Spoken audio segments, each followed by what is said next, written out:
가지가 우리 가진 것이 크건 많건 간에 나 자신의 범주를 넘어서 정말 의미 있는 일을 위해 삶을 투자하고 큰 픽처를 가지고 인생을 살아가게 된다면 남들이 이룰 수 없는 원대한 꿈을 이룰 수가 있는 것입니다. 이런 측면에서 우리가 인생을 살면서 마음에 어떤 그림을 품고 사느냐 대단히 중요한 것입니다. 여러분과 저는 예수님을 따르는 주님의 제자 아닙니까? 세상과는 구별된 삶을 사는 사람이라고 할 수가 있습니다. 그렇다면 세상 사람들이 가슴에 품고 사는 그림과 크리스찬이 품고 살아야 할 그림은 달라야 한다고 생각합니다. 여러분의 일생을 바쳐도 괜찮을, 여러분의 온 생을 투자해도 가치가 있을 만한 큰 인생의 그림은 과연 무엇을 위한 것일까요? 결론부터 말씀드리자면 그것은 바로 하나님의 나라입니다. 하나님의 나라라고 하는 큰 그림을 가슴에 품고 그것을 향해 달려가야만 한 번을 살아도 바르게 살 수가 있는 것입니다. 왜냐하면 하나님 나라야말로 우리가 추구해야 될 최대의 가치요 영원한 가치이기 때문에 그렇습니다. 여러분과 제가 하나님의 나라라고 하는 큰 그림을 가슴에 품고 이것을 위해 쓰임받으려면 과연 무엇이 필요할까요? 오늘 같이 봉독한 본문에 보시면 하나님 나라라는 큰 그림을 이루기 위해서 우리 모두가 해야 될 역할에 대해서 오늘 말씀이 기록하고 있습니다. 모두 1절과 2절을 보시면 마게도냐 교회들이 했던 연보에 대한 말씀이 나옵니다. 여기 마게도냐 교회들이라고 하는 것은 그리스 북쪽에 있는 오늘날의 발칸 반도에 세워진 헬라 교회들을 말합니다. 대표적인 교회가 빌립보 교회, 데살로니가 교회, 베레아 교회 등이 거기에 속합니다. 그런데 이 교회들이 오늘 본문에 보니까 풍성한 연보를 했다 이렇게 기록하고 있습니다.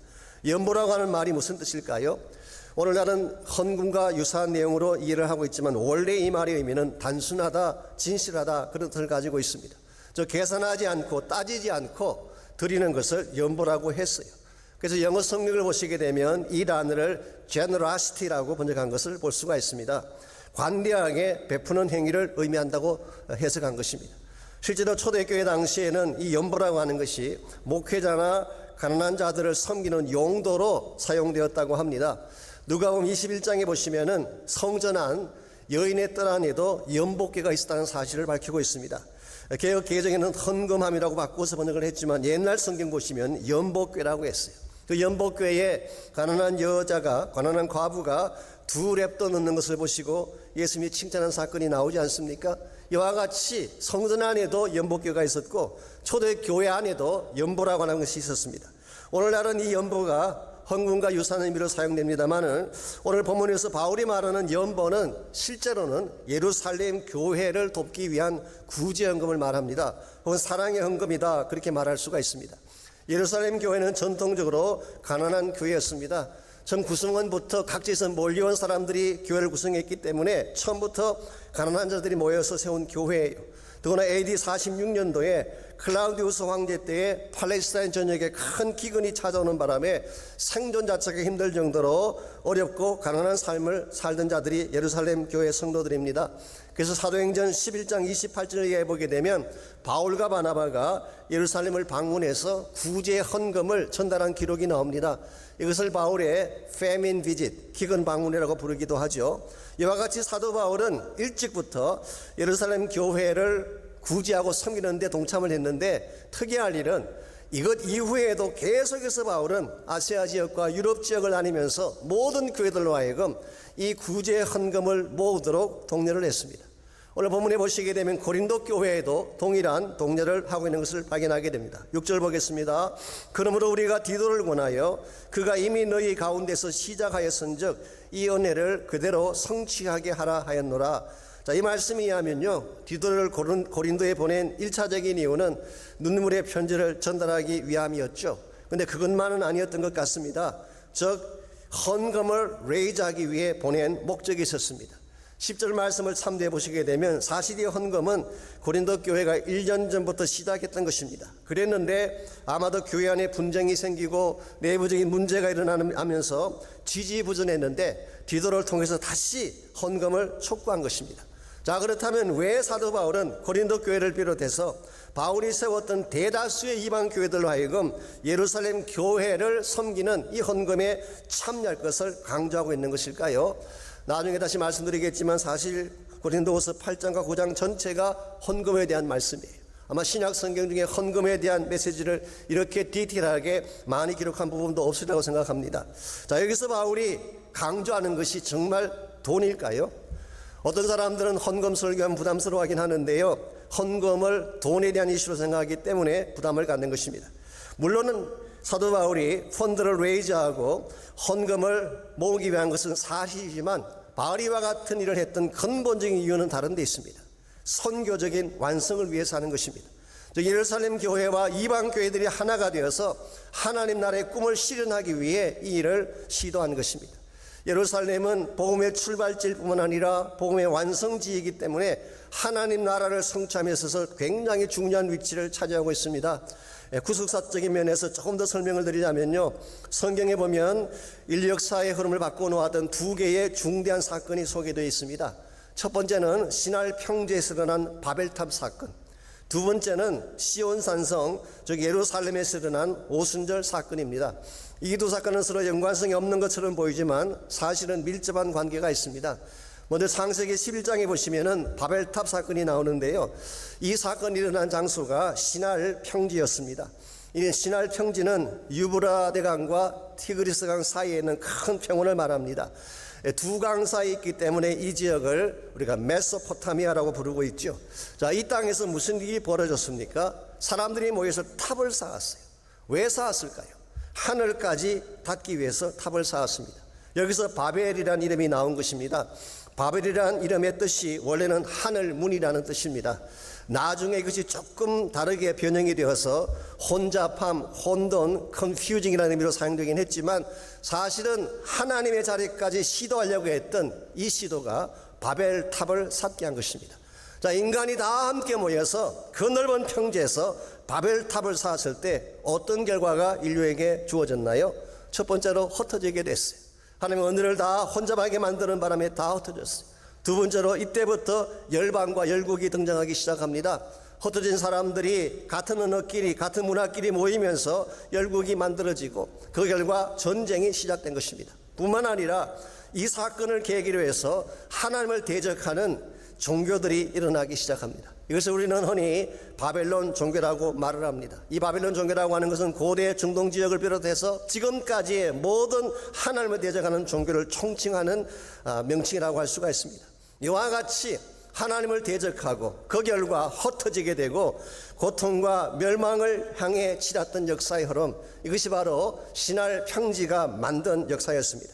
그런데 이와 같은 역사 흐름을 바꾸어 놓은 중요한 사건이 뭘까요? 그 사건이 바로 예루살렘에서 시작된 오순절 사건입니다. 물론 오순절 사건은 성령께서 오신 사건이죠. 많은 분들이 여기에서 멈춥니다. 혹은 여기에만 관심을 쏟는 경우를 보는데요, 다시 성경을 자세히 보십시오. 성령께서 오신 진짜 이유가 무엇인지, 성령이 오순절 오신 진짜 이유는 멸망을 향해 치닫던 인류 역사의 흐름을 바꾸기 위해서 오신 거예요. 성령이 오심으로 말미암아 복음운동이 시작됐습니다. 이게 사도행전의 핵심이에요. 사도행전 1장 8절을 보시면은 오직 성령이 너에게 임하시면, 이게 사실 사도행전의 시작입니다. 여기서 복음운동이 시작된 것입니다. 여기서 하나님 나라의 비전이 시작된 것입니다. 그래서 흩어지는 인류를 다시 하나로 만들고 이걸 위해 주신 언어가 방언이에요. 하나님을 대적하며 멸망과 저주를 향해 치닫던 인류 역사가 다시 생명과 소망을 향해 올라갈 수 있도록 역사의 흐름을 바꾼 사건이 오순절 사건이에요. 이것을 위해 시작된 것이 교회입니다. 그러므로 교회는 본질적으로 성교 공동체가 되어야 하는 것입니다. 이것이 바로 교회를 세운 목적이고 또 구속사적으로도 맞기 때문에 그렇습니다. 사도 바울은 이 큰 흐름을 본 것입니다. 이와 같이 하나님의 나라가 이루어지고 온 열방이 하나님께로 다시 돌아와서 하나님 영광을 찬양할 시온 산성의 영광을 본 거예요. 그래서 그는 이방 교회들로 하여금 예루살렘 교회를 중심으로 하나가 되게 하고 이것을 이루기 위해 헌금을 모금하게 한 것입니다. 실제로 사도행전 21장에 보시게 되면 AD 57년도에 바울이 헌금을 들고 직접 예루살렘을 방문하지 않습니까? 어떤 분들은 아니 헌금 하나 전달하려고 목숨을 걸고 예루살렘을 올라가다니 그렇게 말하는 분이 계시지만 아닙니다. 바울이 목숨을 걸고 올라가야 했던 이유는 그래야 선교의 문이 열리기 때문에, 그 결과 예루살렘을 중심으로 선교가 다시 재편되게 되고 로마를 향한 복음의 길이 열리게 되고 바울교회는 스바나까지 달려가서 땅끝 선교를 한 것입니다. 오늘 여러분과 저의 마음속에 바울이 품었던 이 그림이 필요해요. 하나님의 나라라고 하는 킹덤 비전이라고 하는 큰 그림을 마음에 품어야지 내가 왜 살아야 되며 무엇 때문에 살아야 되는지가 결정이 되는 것입니다. 오늘 여러분은 과연 어디에 서 계시는지요? 아직도 신할 평지에 서 계신 분이 있나요? 자신을 위해 바벨탑이나 쌓고 쾌락과 허무한 영광을 구하며 사는 분들이 계신가요? 여러분 기억하십시오. 아무리 높이 쌓아도 이 땅에 세워진 바벨탑은 반드시 무너지게 되어 있습니다. 그러므로 이제는 신할 땅을 떠나서 하나님의 영광과 비전이 있는 시온으로 올라가야 돼요. 거기서 하나님의 비전을 보고 복음의 영광을 보아야지 바른 삶을 살 수가 있는 것입니다. 이와 같이 우리가 바벨론이 아닌 하나님 나라의 비전을 가슴에 품고 하나님 나라라는 큰 그림을 성취해 가려면 과연 무엇이 필요할까요? 오늘 본문에 보시게 되면 하나님의 나라라고 하는 큰 그림에 참여하는데 꼭 필요한 세 가지 중요한 인식이 오늘 본문에 소개가 되어 있습니다. 첫 번째가 은혜에 대한 바른 인식이 필요합니다. 하나님 나라를 이루려면 은혜가 무엇인가, 이 은혜에 대한 바른 인식을 가져야지 그 일을 이룰 수가 있는 것입니다. 보편적으로 은혜라고 하면 받는 것을 말하죠. 값없이 거저 받은 선물, 이게 은혜지 않습니까? 오늘 본문을 보시게 되면 이 은혜에 대한 다른 측면을 우리에게 소개하고 있습니다. 1절과 2절을 제가 다시 봅니다. 형제들아, 하나님께서 마게도냐 교회들에게 주신 은혜를 우리가 너희에게 알리노니. 자, 마케도니아에 주신 은혜가 있다고 했는데요, 여기서 말하는 은혜는 여러분이 아시는 구원의 은혜를 말하는 것이 아니에요. 1절과 2절을 연결시켜 보시면 사실은 이 은혜의 내용이 뭐냐고 하면 그들이 극심한 가난과 환난에도 불구하고 풍성한 연보를 드리게 된 사실을 은혜라고 표현한 것입니다. 4절도 마찬가지입니다. 사도 바울이 디도를 통해서 독려한 것이 뭔가요? 이 은혜와 성도 섬기는 일에 참여함에 대하여 그랬어요. 여기서 말하는 은혜도 역시 헌금, 연보를 말하는 것입니다. 즉 내가 받은 것이 은혜가 아니라 내가 하나님께 드린 것을 오늘 성경은 은혜라고 부르고 있습니다. 저는 이것이 굉장히 중요한 인식이라고 생각합니다. 물론 우리가 받은 은혜 놀라운 축복이죠. 우리 하나님으로부터 받은 축복이 얼마나 많습니까? 생명도 은혜로 받았고 구원도 소망도 신분도 이 모든 게 하나님이 주신 은혜입니다. 그러나 만일 여러분과 제가 받는 것만이 은혜라고 생각하고 사는 한 진정한 의미에서 하나님 나라 꿈을 이룰 수는 없어요. 드리는 것이 은혜라는 것을 알아야 돼요. 하나님의 쓰임 받는 삶 자체가 은혜다, 이 사실을 깨달아야지 하나님 나라 위에 바르게 쓰임 받는 것입니다. 그렇다면 어떤 면에서 드리는 것이 은혜일까요? 제 개인적으로 한 세 가지를 생각해 봤습니다. 첫째는 드릴 수 있다는 것 자체가 은혜예요. 여러분이 무엇을 드린다는 것은 드릴 것이 있다는 뜻 아니겠어요? 드릴 것이 없는 사람도 참 많은데 그래도 나에게는 드릴 것이 있다는 게 얼마나 아름다운 은혜예요. 두 번째 이유는 하나님 위에 쓰임 받는 것 자체가 축복이기 때문에 그렇습니다. 여러분이 존귀한 사람을 위해 쓰임 받는 것 영광으로 생각하지 않습니까? 예를 들어서 한인타운에 BTS가 왔다, 나에게 식사를 대접할 기회가 주어졌다, 이건 어떻게 생각하시게요? 이런 영광, 이 가문의 영광이 어디 있나 그러고 막 달려가서 섬기려고 하지 않겠습니까? 그런데 하나님은 이런 유명의 영광은 비교도 안 될 존귀하신 분이에요. 온 우주를 창조하신 왕중의 왕이신 예수님, 이분을 섬기는 것은 우리의 굉장한 특권이고 축복된 영광이 아닐 수가 없습니다. 무엇보다도 드림의 은혜인 이유는 우리가 하나님께 드린 것만 영원히 남기 때문에 그렇습니다. 흔히 본인이 가진 것을 움켜잡고 있으면 영원히 자신의 소유가 될 줄 알지만 결코 그렇지 않습니다. 때가 되면 다 사라지고 마는 것입니다. 그래서 예수님께서 뭐라고 하셨어요? 너희를 위하여 보물을 땅에 쌓아두지 말라. 거기는 좀과 동룩이 해하며 도둑이 구멍을 뚫고 도둑질하느니라 말씀하셨어요. 즉 하늘의 보물을 쌓아라, 그렇게 말씀하셨습니다. 여러분과 이 사실을 바로 알고 하늘나라에 투자하는 자가 돼야지 지혜로운 인생이 되는 것입니다. 한국에 어느 목사님이 설교 중에 그 교회 집사님 한 분에 대한 이야기를 해주셨어요. 이 집사님은 회사를 경영하시는 분이신데 한국의 크리스천 대학에 300억 원을 기증을 하셨어요. 참 한국 사람들은 통이 커요. 했다면 300억 원. 목사님께서 그분을 만나서 물었습니다. 어떻게 그런 큰 일을 할 수 있었느냐 물었더니 그분이 이렇게 답을 하십니다. 목사님이 늘 말씀하신 것처럼 성경적으로 한 것뿐입니다. 성경적으로. 예수님께서 하늘의 부활을 쌓으라고 하셨는데 결국 드린 것만 남는다는 뜻 아니겠습니까? 그러면서 한마디를 덧붙였습니다. 저는 제 사업을 믿지 않습니다. 언젠가는 기울어질 수 있다고 생각합니다. 그러나 모든 것을 다 이뤄도 하나님께 드린 것은 영원히 남을 것이기 때문에 저는 그것만으로 충분합니다. 이 얼마나 건강한 인생관입니까? 하나님께 드린 것만이 남는 것이고 이것이 은혜다, 이 사실을 인식한 것입니다.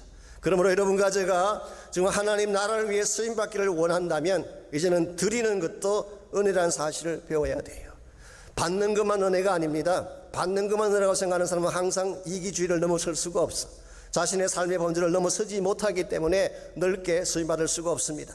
그러나 드림도 은혜라는 사실을 깨닫기 시작할 때에 과감하게 마음껏 하나님 나라 위에 자신의 인생을 설 수가 있는 것입니다. 이런 측면에서 받음의 은혜, Grace of Receiving, 여기에만 물지 마시고 드림의 은혜, Grace of Giving, 드림의 은혜를 체험하는 여러분이 꼭 되시기를 바랍니다. 그래야지 하나님 나라 뜻을 위해 쓰임받을 수가 있습니다. 두 번째로 우리가 하나님 나라에 참여하려면 헌금에 대한 바른 인식을 가져야 됩니다. 우리가 은혜를 바로 알게 되면 그때 드리게 되는 것이 있죠. 이것을 우리는 헌금이라고 부를 수가 있습니다. 솔직히 여러분이 성경을 보시다가 헌금에 대한 말씀이 나오면 마음이 기쁘신가요? 부담스러우신가요? 잘은 모르지만 많은 분들이 부담을 느낍니다. 심지어 거부감을 느끼는 분도 계실지 모르겠어요. 왜 헌금 설교만 하면 부담스러워할까요? 왜 거부감을 느낄까요? 여러 가지 많은 이유가 있겠지만 제 생각에 한 가지 이유는 헌금을 돈 내는 시간이라고 생각하기 때문에 그렇습니다. 물론 헌금은 돈을 내는 것입니다. 헌금은 돈을 하나님께 드리는 시간이죠. 그러나 그것이 헌금의 진짜 내용일까요? 저는 그렇지 않다고 생각합니다. 돈만 드리는 거라면 도네이션이에요. 일반 사람들도 도네이션은 할 수가 있어요. 그러나 하나님의 자녀가 하나님께 드리는 것은 도네이션이 아닙니다. 우리의 마음을 드리는 것이고 신앙을 고백하는 거예요. 그래서 여러분과 제가 헌금을 드릴 때에 바른 원리를 알고 드려야지 바른 헌금이 되는 것입니다. 오늘 본문 2절에서 5절까지를 보시면 헌금에 대한 몇 가지 원리가 오늘 본문에 소개되어 있습니다. 먼저 2절에 보시면 희생의 원리가 나와 있습니다. 환난의 많은 시련 가운데서 그들의 넘치는 기쁨과 극심한 가난이 그들의 풍성한 연보를 넘치도록 하게 하였느니라고 했습니다. 즉 마케도니아 지역의 교회들은 환난과 가난이라고 하는 악재 속에 살았어요. 로마 제국이 박해를 했기 때문에 그들이 많은 것을 착취했기 때문에 환난과 가난이라는 악재 속에 산 것입니다. 그럼에도 불구하고 넘치도록 헌금을 냈대요. 이 말은 그들이 남아서 드린 것이 아니라 풍족해서 드린 것이 아니라 희생함에 드렸다, 그런 뜻이에요. 이게 희생의 원리입니다. 원래 헌금이라고 하는 것은 sacrifice예요. 희생을 전제로 하지 않는다면 참된 헌금이 될 수가 없습니다. 영어로 보통 헌금을 offering이라고 하지 않습니까? offering이라는 말은 사실 구약 성경에서 하나님의 제단에 올려드린 제물을 말합니다. 제물. 하나님께 드려지는 제물은 반드시 피를 흘리든지 아니면 우리 곡식인 경우에는 곡식을 빻아서 드리게 되는 것입니다. 그러므로 참된 헌금은 희생을 전제로 하고 있습니다. 그래서 마들 테레사가 했던 유명한 말이 있습니다. It's not giving until it hurts you. 당신을 아프게 하지 않는 것이라면 드린 것이 아니다. 정말 내가 아파할 정도로 모든 걸 쏟아 부어야지 참된 헌신이고 헌금이다, 그런 말을 했어요. 그러므로 바른 헌금은 희생이 동반되는 것입니다. 두 번째로 3절과 4절을 보시면 자원하여 드렸다, 그렇게 말하고 있어요. 이게 자발적인 원리이죠. 헌금이라고 하는 것은 기뻐서 해야지 억지로 하거나 남의 눈치 때문에 하게 되면 건강한 헌금이 될 수가 없습니다. 오래전에 미국의 한 시골 교회에서 헌금이 자꾸 줄어가니까 재정이 좀 어렵게 됐습니다. 어느 주일날 아침 목사님께서 헌금을 하기 전에 성도들에게 이런 광고를 했습니다. 지난 주간 윌리엄 시댁에 도둑이 들어가서 닭을 몇 마리 훔쳐갔습니다. 혹시 여기 계신 분들 가운데 그 닭을 훔쳐간 분이 계신다면 그분은 절대 헌금하지 마시기 바랍니다. 하나님 그런 헌금 기뻐하지 않습니다. 이렇게 어나운스먼트를 했더니 어떻게 됐을까요? 몇 달 만에 모처럼 온 성도가 헌금에 참여하게 되었다고 합니다. 왜 그랬을까요? 내가 닭도둑이 아니라는 것을 보여주기 위해서 헌금에 참여한 것입니다. 이와 같은 경우는 진실된 헌금이 아니라 남의 눈치 때문에 드린 억지 헌금이 되는 것입니다. 그러나 저희 교회는 그렇지 않은 분들이 더 많이 계세요. 가끔 헌금하시는 분들을 보게 되면 참 제가 감동받을 때가 많습니다. 그렇게까지 하실 필요가 없다고 해도 본인이 기뻐서 내시는 분이 있어요. 어떻게든 성도들을 섬기고 어떻게든 교회를 섬기고 싶어서 헌신하시는 분들을 보게 되면 제 마음에도 감동이 오지만 하나님이 참 기뻐하지 않을까 생각할 때가 많습니다. 지난 주간에도 가게 문을 닫은 한 권사님이 제 방에 오셨어요. 그리고 감사하다면서 교회가 재정으로 어려울 텐데 그러면서 감사 헌금을 가지고 오셨어요. 여러분 이거 억지로 할 수 있을까요? 당장 가게가 문을 닫았는데 어떻게 감사가 나와요? 어떻게 하나님 교회가 먼저 생각이 나요? 있을 수가 없는 것인데 이런 일을 한 이유는 하나님의 은혜를 알기 때문에 하는 것입니다. 이와 같은 헌금을 하나님이 기뻐하세요. 그러나 이보다 더 중요한 원리가 5절에 기록되어 있습니다. 그들이 먼저 자신을 주께 드리고 또 하나님의 뜻을 따라 우리에게 주었도다 그랬어요. 우리가 물질을 드리기 전에 먼저 드릴 것이 뭐라는 것입니까? 우리 자신을 먼저 드리는 것입니다. 나의 가슴을, 나의 하트를, 나의 사랑을 먼저 드려야지 이게 바른 헌금이 된다, 그런 뜻이에요. 다시 말씀드리지만 돈 드리는 시간이 아니라 나의 마음을 드리는 시간이고, 더 확장하자면 나의 삶 전체가 주님 것임을 선포하며 고백하며 드리는 것이 헌금의 바른 정신이에요.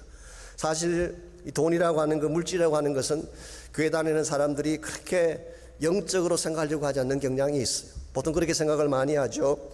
예배는 영적인 것이다, 기도는 영적인 것이다, 말씀 찬양은 영적인 것이다. 여기에 대해서는 아무도 이를 제기하지 않는데, 이 돈이나 물질에 대한 것을 영적이라고 이야기하면 많은 분들이 동의를 안 하세요. 근데 성경을 다시 보십시오. 성경은 돈만큼 영적인 이슈가 없음을 우리에게 소개하고 있어요. 성경에 보시면은 돈에 대한 스토리가 많이 나옵니다.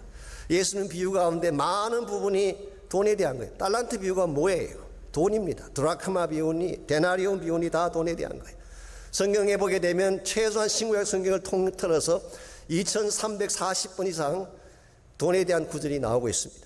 하나님은 우리가 하나님께 드리는 물질을 영적인 사건으로 보고 있어요. 왜냐하니까 하나님의 주권이라고 하는 것은 교회 안에만 해당되는 것이 아니라 우리 삶의 모든 부분을 다 포함하는 것이기 때문에, 이런 측면에서 여러분과 저는 참으로 청지기가 되어서 삶 자체가 하나님께 올려드려져야지 하나님 영광 위에 바르게 살 수가 있는 것입니다. 크리스천 재정 사역 전문가 중에 레리 버킷이라는 분이 계십니다. 크라운 파이낸셜 미니스트리를 이끄시는 분 중에 한 분이죠. 이분이 쓴 책 중에 Money Matters, 돈이 중요합니다, 그런 책이 있는데요. 그 책에서 이런 말을 합니다. 당신이 예수를 구주로 영접하는 순간부터 당신의 모든 지출은 영적 결정이 된다. 저는 참 중요한 포인트라고 생각합니다.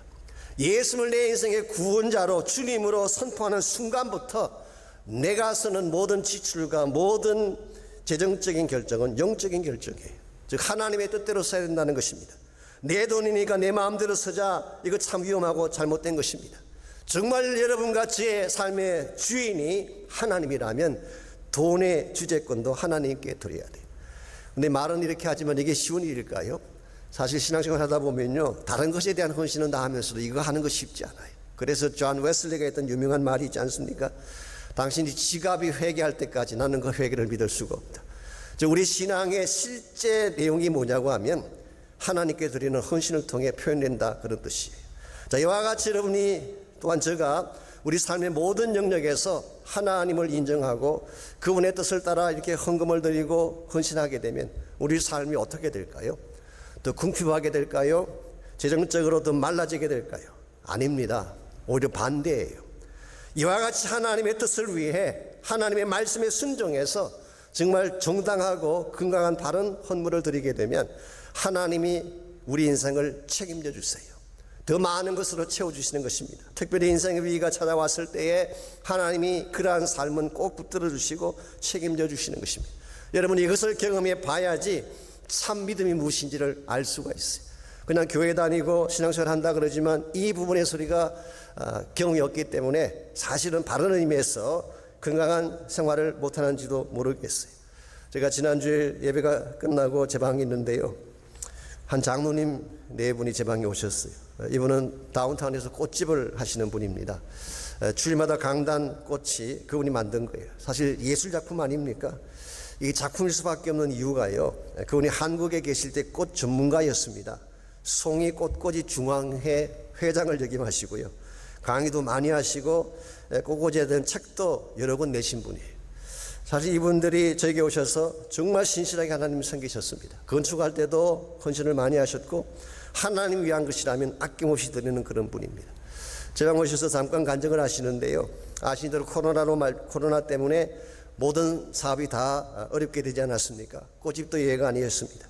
그런데 다행히 지난 마더스데이 직전에 오픈을 하게 되어서 겨우 가게 문을 열었습니다. 그랬더니 이제 그동안 오지 못했던 사람들이 가게로 오지 않겠습니까? 근데 그것이 그만 CNN 뉴스 카메라에 잡히고 만 것입니다. 이 CNN이 이렇게 보도를 했습니다. LA 다운타운에 있는 글로리아 플로우샵이 소셜 디스턴스를 지키지 않는다. 그렇게 방송이 나간 것입니다. 물론 좋은 의도로 나간 방송은 아니었는데 이것 때문에 어떤 결과가 나타났는지 아세요? 이것 때문에 글로리아 꽃집이 온 세상에 다 알려지게 되는 결과가 나왔어요. 도대체 어떤 꽃집이기에 저렇게 사람들이 많이 몰려가나? 나도 한번 저 꽃집 가서 꽃을 사봐야지. 어떤 사람은 자기 소원이 글로리아에서 꽃 한번 사보는 것이다. 이렇게 말할 정도로 많은 사람들이 몰려갔대요. 여러분, 미 주류 방송 TV에 광고 한번 내려면 돈이 얼마나 비싼지 아세요? 몇십만 불, 몇백만 불 돼야 됩니다. 근데 돈 한 푼 안 들이고 공짜로 CNN 프라임타임 뉴스에 나왔으니 그것을 알리는데 얼마나 큰 역할을 했겠습니까? 그렇게 해서 이 불경기의 때에 하나님이 채워주신 것이 너무 감사하다고 11조 헌물을 들고 제게 오셨어요. 이와 같은 것이 신앙 체험입니다. 우리가 하나님을 만났다고 하지만 실제 프랙티컬한 삶의 현장에서 이 체험을 하지 못하게 되면 우리 신앙이 추상화되어지고 참 겉도는 듯한 신앙을 살 수밖에 없는 것입니다. 이런 면에서 여러분과 제가 정말 하나님 나라 위에 쓰임받기를 위하고 여러분의 인생이 가치 있게 투자되어지기를 원한다면 바른 것에 헌금하고 물질을 사용하시기를 바랍니다.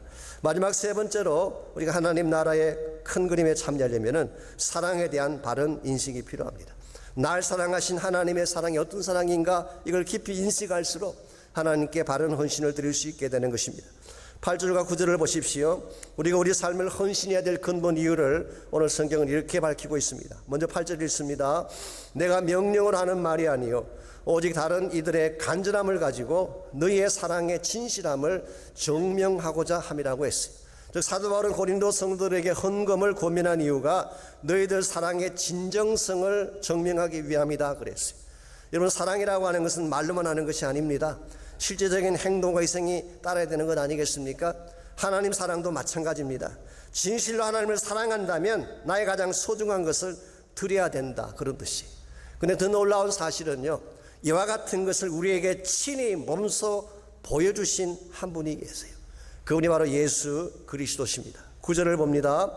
우리 주 예수 그리스도의 은혜를 너희가 알거니와 부유하신 자로서 너희를 위하여 가난하게 되심은 그의 가난함으로 말미암아 너희를 부유하게 하려 하십니다. 여기에 우리가 헌금을 해야 될 근본 이유가 나와 있고 참된 헌신의 example이 잘 나와 있습니다. 여러분, 예수님은 부유한 분이셨습니다. 하나님의 아들이셨잖아요. 하늘과 땅의 모든 권세와 영광을 소유한 분이셨잖아요. 그랬던 분이 세상에서 가장 가난한 자가 되셨어요. 성경 기록에 하면은 이분은 이 땅에 사시는 동안에 머리 둘 곳이 없었다고 했습니다. 이분이 세상을 떠날 때 남기신 유일한 재산이 옷 한 벌이었어요. 근데 그것마저도 로마 군인들이 제비 뽑기를 해서 가져갔습니다. 결국 벌거벗은 몸으로 사람들의 조롱을 받으며 홀로 저주받은 십자가 달리신 예수님, 왜 그랬을까요? 오늘 성경은 분명히 밝히고 있습니다. 우리를 부욕해 하시기 위해서. 오늘 여러분과 저의 삶이 부유하게 된 이유는 그분 때문이에요. 우리가 생명 얻고 존귀함 회복하고 사람답게 살게 된 한 가지 이유가 있다면 그분이 우리를 위해 가난함을 택하셨기 때문에, 우리가 이 사실을 바로 안다면 마음대로 살 수가 없습니다. 이 사랑을 바로 안다면 받기만 할 뿐 나의 것을 내어드리지 않고 살아갈 수가 없는 것입니다. 이것이 여러분과 제가 우리의 물질을 하나님께 바쳐야 될 근본 이유입니다. 우리가 예수님 만난 이후로 참 많은 것을 받았습니다마는 정말 그분을 위해 드린 것은 무엇인가요? 정말 희생을 필요로 할 때 내 아픔을 느끼면서까지 희생했던 적이 있었나요? 우리 마음속에 이 사랑에 대한 빚진 자식이 분명해서 나의 삶까지라도 아끼지 아니하고 주 위에 바치겠다고 헌신한 적이 얼마나 많았던가요? 여러분과 제가 진정한 의미에서 하늘나라 꿈을 꾸고 그 사역을 위해 쓰임받기를 원한다면 주의 사랑에 대한 감격 때문에 여러분을 드릴 수 있어야 돼요. 한국의 선교사를 보시면은 루비 캔드릭이라고 하는 여자 선교사님 한 분이 나옵니다. 이분은 원래 텍사스 플래노에서 태어난 분이에요. 그런데 나중에 예수님 만나고 주님의 뜨거운 사랑을 경험한 후에 그는 미국 땅에서 편안하게 살 수가 없었어요. 그 사랑이 강권했기 때문에. 그래서 선교사로 헌신을 하게 됩니다. 그 당시 동방의 가장 가난하고 미개한 나라 한국에 1907년도에 선교사로 파송이 됐습니다. 그때 그분의 나이가 24살, 꽃다운 나이였습니다. 그분이 한국에 계시면서 정말 조선을 사랑했다고 합니다. 여자아이들을 가르치면서 항상 My Korean Sisters, 내 사랑하는 조선의 누이들이여, 그렇게 불렀대요. 그 당시는 예수 믿으면 끌려나가 죽임당하던 그런 때였습니다. 어떤 때는 예수 믿은 지 사흘 만에 끌려나가 처형당하는 사람들을 보며 혼자 가슴 치며 울었던 적도 한두 번이 아니었다고 합니다. 이와 같이 조선을 사랑하고 조선인을 위해 사역하던 이분이 열악한 환경 속에서 힘겹게 사역을 하다가 풍토병에 걸려서 그 다음 해에 세상을 떠나게 됩니다. 이분이 죽기 직전에 자기의 시신을 텍사스로 가져가지 말고 조선 땅, 조선 사람들 중에 묻어달라고 유언을 했어요. 그 결과 그분의 무덤이 한국에 남게 됐습니다. 지금도 양화진에 가시면 그분의 무덤을 볼 수 있습니다. 그분의 묘비를 보시면요, 자세히 보시면은 포도송이 모양으로 만들어져 있습니다. 이것은 30배, 60배, 100배의 결실을 상징하는 것입니다. 자신은 죽었지만 한국 땅에 이 포도송이가 100배의 결실을 맺는 것처럼 복음의 꽃이 피어나기를 열망하는 마음으로 그의 무덤을 포도송이로, 그의 무덤의 묘비를 포도송이로 만들었어요. 그리고 묘비에 이런 글귀를 새겨 넣었습니다. 만일 나에게 1000번의 삶이 주어진다면, If I had 1000 lives to give, 나에게 나를 드릴 1000번의 삶이 주어진다면 Korea should have them all. 그 모든 삶을 코리아에게 드릴 것입니다. 여러분, 왜 그 미개한 땅, 열악하고 순기의 피바람이 부는 그 땅에, 아니 자신과는 아무 상관없는 이반 땅에 1000번의 삶을 드리겠다는 것일까요? 이유는 딱 한 가지입니다. 그녀를 부유하게 만들기 위해 가난한 자가 되신 예수님 때문에, 자기를 살리기 위해 벌거벗은 모습으로 죽어주신 십자가 사랑이 그 자매님을 이토록 헌신하게 만든 것입니다. 오늘과 저에게도 이와 같은 사랑이 필요하다고 생각합니다. 그래야 나를 드릴 수 있어요. 나의 물질을 드리고 나의 생명을 드리고 나의 삶 전부를 드리면서도 아깝지 않을 수가 있는 것입니다. 예수님은 여러분을 살리기 위해 자신이 죽으셨어요. 나를 치료하기 위해 자신이 채찍을 맞으셨어요. 나에게 영광을 안겨주기 위해 자신은 저주를 받으셨어요. 우리에게 생명의 소망을 주기 위해 자신은 버림받았어요. 나를 부유하게 만들기 위해 옷 한 벌 남기지 못한 채 벗은 몸으로 세상을 떠나신 예수님. 이 주님 앞에 우리가 드릴 수 있는 것이 무엇일까요? 우리의 물질 매비에 드려야 될 것입니다. 그러나 그것만으로 충분하지 않습니다. 우리의 가슴, 우리의 사랑 드려야 돼. 그러나 그것만으로도 충분하지 않습니다. 드릴 수만 있다면 나의 삶 전체를 주 앞에 드려서 그래도 못다 갚을 주님의 사랑을 생각하며 기쁜 마음으로, 감사하는 마음으로 우리를 드려야 됩니다. 나에게 1000번의 삶이 주어진다면, If I had 10,000 lives to give, 나에게 1000번의 삶이 주어진다면 Jesus Christ should have them all.